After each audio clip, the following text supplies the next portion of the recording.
एक बार की बात है, जमीन के नीचे एक छोटा सा बीज आराम से सो रहा था।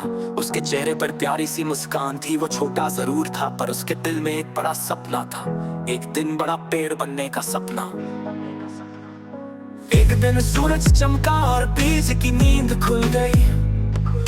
बीज ने जमाई ली और बोला, शायद अब मेरे सफर की शुरुआत हो रही है। फिर बारिश आई, बूंदें गिरी और बीज ने खुशी से उन्हें पिया।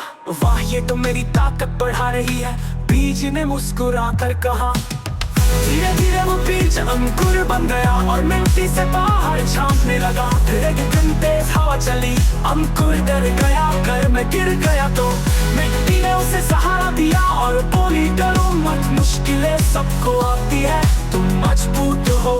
अंकुर ने हिम्मत नहीं हारी, वक्त के साथ वो बढ़ता गया।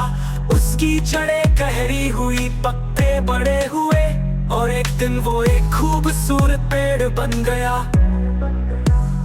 अब बच्चे रोज उसके नीचे आकर खेलते, किताबें पढ़ते और हंसते। पेड़ ने खुश होकर कहा, मैं छोटा था लेकिन मेरा सपना बड़ा था और आज वो सच हो गया। कोई भी छोटा नहीं होता अगर उसका सपना बड़ा हो। अगर मेहनत करो तो सपने जरूर पूरे होते हैं।